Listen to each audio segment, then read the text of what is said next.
Director for Campus Living and Learning at Baylor University.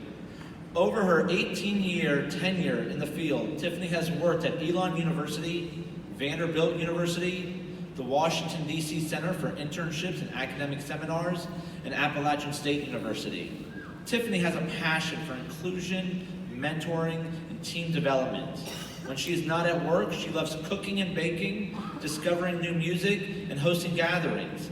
Please join us in welcoming Tiffany Lowe to the stage as she speaks about survival.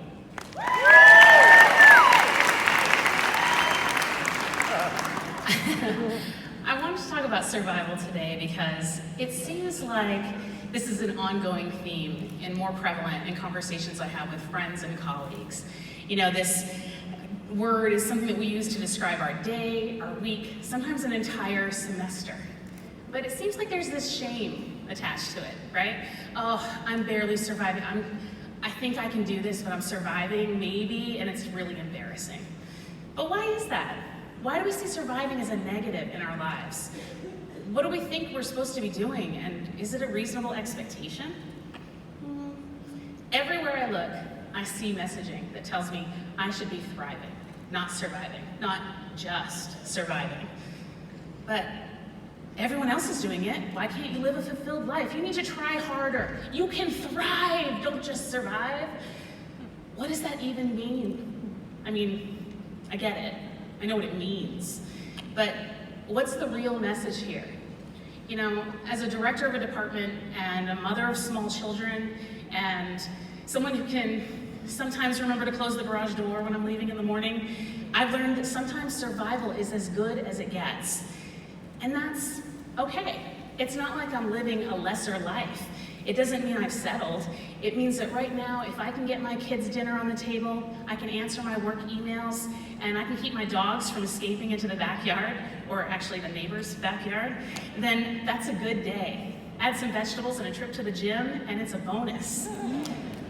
The truth is, everyone rides the struggle bus at some time in life, right? It's maybe for a few weeks, a few months, it might be a few years, and for some, it may feel like your main mode of transportation.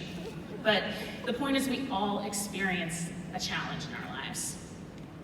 It may be that you've been thrown into a new job, or maybe you are ill, or you have a loved one, you're losing a loved one, or your partner's going through a difficult time, maybe you're going through a divorce, you have a new boss. All of these things happen in life, and sometimes the best we can do is survive. Better yet, the best we can do is to survive and do so without shame. We don't need to feel the shame for it. We don't need to feel that we're doing something less than this undetermined level of thriving. Even though it appears that others really do it with ease. I don't know about you all, but on Instagram, my friends seem to be killing it every day. So, about me, you should know, over the years I've learned my best and worst quality is that I'm a perfectionist. So if something's worth doing, it's worth doing right, or at least close, and if not, it's almost paralyzing. I find myself just avoiding it. I don't want to do it. And I realize that makes zero sense. I do, because I'm not perfect and neither is my work. But it's still something about the way I'm wired, and I know that it's impossible, but I have to try. I don't even expect perfection from other people. I just expect it from myself. It remains my default setting. So I have to put myself in check, or I have to surround myself with people, like my staff, who are going to keep me in check sometimes. And I have to manage the expectations I've set for myself.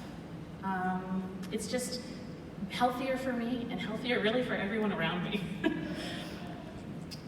We all know there's real life and there's social media, right? I won't tell you which of those is mine. But we can tell our students, don't fall into this life, this black hole of comparison, don't do that. And we say it while we're doing it. So, you know, the images we see online, they stay with us, they affect us, even though we know the difference. Why isn't my house always clean? Why don't I do wonderful activities for my children? Why don't I buy organic sunscreen? I haven't read any of the books that all these people are reading. They're so proud of themselves, and I have a whole shelf full. These are the things, but they don't have to be. You know, we can keep asking ourselves these questions, But we also have to know that doing our best is really okay for now. Survival's not failure. It's simply a season in our lives. So we have to figure out, how do we do this?